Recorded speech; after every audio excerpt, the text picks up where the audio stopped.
जय श्री कृष्णा। आइए सुनते हैं सुख सागर के 10वें स्कंद का 31वां एवं 32वां अध्याय। भगवान श्री कृष्ण ने देखा कि माता पिता को मेरे ऐश्वर्य और भगवान होने का ज्ञान हो गया है, तो उन्होंने सोचा कि इससे इन्हें पुत्र स्नेह का सुख नहीं मिल सकेगा। ऐसा सोचकर उन्होंने अपने माता पिता पर योग माया फैला दी और बोले, हम आपके पुत्र हैं और आप हमारे लिए सर्वदा माता पिता रहेंगे। दैववश हम लोगों को आपके पास रहने का सौभाग्य नहीं मिला। यदि कोई मनुष्य 100 वर्ष जीकर माता पिता की सेवा करता रहे, तब भी वह माता पिता के उऋण से ऋण नहीं हो सकता। जो पुत्र सामर्थ्य रहते भी माँ बाप की सेवा नहीं करता, उसके मरने पर यमदूत उसे अपने शरीर का मांस खिलाते हैं। मेरी माँ और मेरे पिताजी, आप दोनों हमें क्षमा करें। दुष्ट कंस ने आपको इतने कष्ट दिए, परंतु हम परतंत्र रहने के कारण आपकी कोई सेवा शुश्रूषा न कर सके। वसुदेव और देवकी ने भगवान श्री कृष्ण की बाणी से मोहित होकर उन्हें अपनी गोद में उठा लिया और अपने हृदय से लगाकर परम आनंद प्राप्त किया। भगवान श्री कृष्ण ने अपने माता पिता को सांत्वना देकर अपने नाना जी उग्रसेन को यदुवंशियों का राजा बना दिया। राजा ययाति का श्राप होने के कारण यदुवंशी राज सिंहासन पर नहीं बैठ सकते, परंतु मेरी ऐसी ही इच्छा है, इसलिए आपको कोई दोष न होगा। नंद बाबा ने अधीर होकर दोनों को गले से लगाया और नेत्रों में अश्रु भरकर गोपों के साथ ब्रज के लिए प्रस्थान किया। ब्रज में पहुंचकर वसुदेव जी ने अपने पुरोहित गर्गाचार्य को बुलाकर दोनों पुत्रों का यज्ञोपवीत संस्कार करवाया। उन्होंने ब्राह्मणों को विविध प्रकार के वस्त्र और आभूषण तथा बछड़ों वाली गायें दी। सभी गायें गले में सोने की माला पहने हुए थी।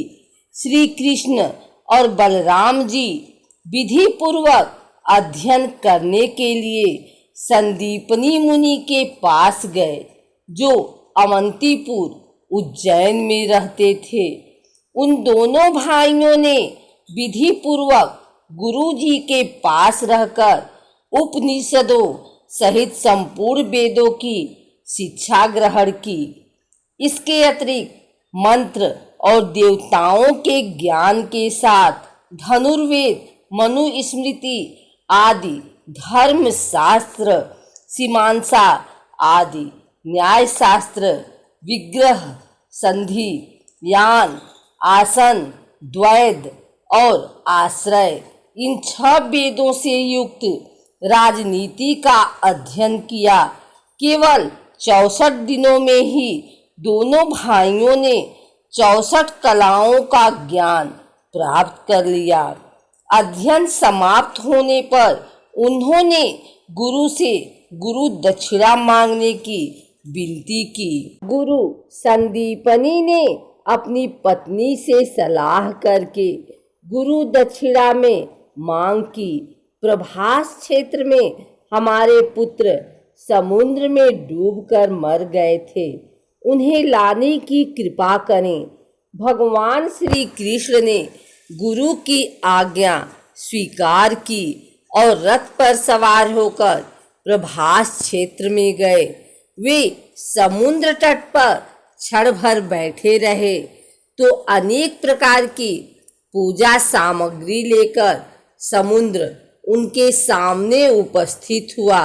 भगवान ने समुद्र से कहा, तुम यहाँ अपनी बड़ी बड़ी तरंगों से हमारे जिस गुरु पुत्र को बहा ले गए थे उसे लाकर हमें शीघ्र दो।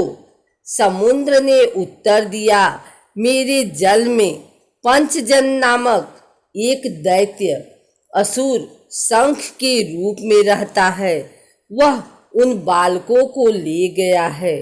भगवान तुरंत जल में घुस गए और शंखासुर को मार डाला, परंतु बालक उसके पेट में नहीं मिले। वहां से बलराम के साथ यमराज जी की पुरी में जाकर शंख बजाया। यमराज ने भगवान का स्वागत किया और पूजा की। श्री कृष्ण जी ने कहा कि कर्म बंधन के अनुसार मेरे गुरु पुत्र लाए गए हैं।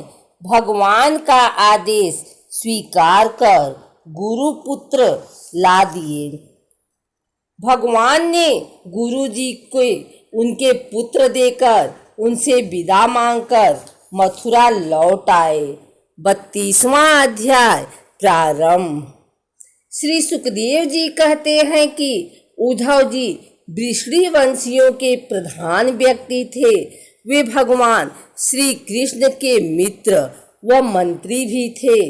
एक दिन भगवान श्री कृष्ण ने उद्धव जी से कहा, तुम ब्रज की यात्रा करो, वहाँ मेरे माता पिता नंद बाबा और यशोदा मैया हैं, उन्हें आनंदित करो।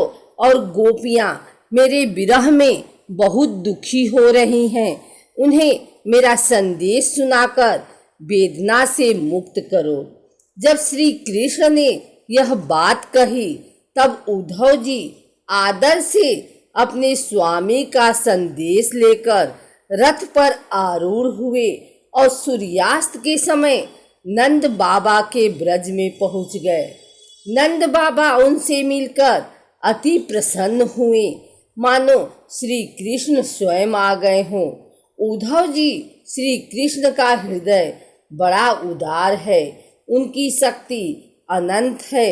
उन्होंने 7 दिन तक एक अंगुली से गिरिराज पर्वत को उठाए रखकर हमारी सबकी रक्षा की थी। खेल ही खेल में उन्होंने बड़े बड़े असुरों का नाश कर दिया था, जिनमें प्रलंब, धेनु, अरिष्ट, त्रिडावर्त और वक प्रमुख थे। उनकी लीलाओं को सुनकर यशोदा रानी और नंद बाबा बड़े प्रसन्न हो रहे थे। उद्धव और नंद बाबा इसी प्रकार आपस में बात करते रहे और वह रात व्यतीत हो गई। कुछ रात्रि शेष रहने पर गोपियां उठी और दीपक जलाकर उन्हें घर की देहरियों पर रखकर वासुदेव का पूजन किया।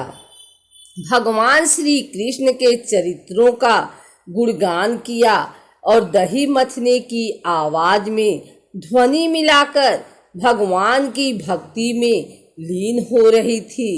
उद्धव जी नित्य कर्म से निवृत्त होकर गोपियों के पास पहुँचे। गोपियों ने देखा कि श्री कृष्ण के सेवक उद्धव जी की आकृति और वेशभूषा श्री कृष्ण से मिलती जुलती है। जब उन्हें ज्ञात हुआ कि ये तो भगवान श्री कृष्ण का संदेश लेकर आए हैं, तब उन्हें एकांत में ले जाकर उनसे कहने लगी, हे उद्धव जी, हमारे लिए क्या संदेश लेकर आए हो? पुरुषों का स्त्रियों से स्वार्थ का प्रेम संबंध होता है, वे अब हमें क्यों याद करने लगे? जब वृक्ष पर फल नहीं रहते तो पक्षीगण स्वयं बिना सोचे विचारे उस पेड़ से संबंध तोड़कर उड़ जाते हैं। हे उद्धव जी, आप भी कपटी के मित्र हैं, इसलिए आप भी कपटी हुए। आपके कपटी मित्र श्री कृष्ण हम भोली भाली गोपियों को छोड़कर यहाँ से प्रस्थान कर गए। गोपियां लालायित हो रही थी और उनके लिए तड़प रही थी। उनकी बातें सुनकर उद्धव जी ने उन्हें उनके प्रियतम का संदेश सुनाकर सांत्वना देते हुए कहा, हे गोपियों, इसमें संदेह नहीं है कि मैं तुम्हारे नयनों का ध्रुव तारा हूँ, तुम्हारे जीवन का सर्वस्व हूँ। श्री कृष्ण का संदेश पाकर गोपियों को बड़ा आनंद प्राप्त हुआ। गोपियां बोली कि हम तो गांव की गवार ग्वालिने ठहरी, परंतु भगवान श्री कृष्ण ने हमारे ऊपर अपना अनन्य प्रेम रखकर हमारे गले में बांह डालकर हमारी इच्छाएं पूरी की हैं। कई महीनों तक ब्रज में रहकर उद्धव जी ने गोपियों से भ्रमर गीत सुना। अब उद्धव जी ने नंद बाबा और यशोदा मैया से मथुरा जाने के लिए आज्ञा प्राप्त की।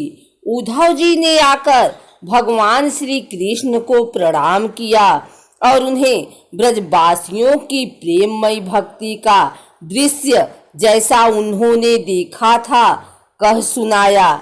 इसके बाद नंद बाबा ने भेंट में जो जो सामग्री दी थी वह सब श्री कृष्ण, बलराम, वसुदेव तथा राजा उग्रसेन को दे दी।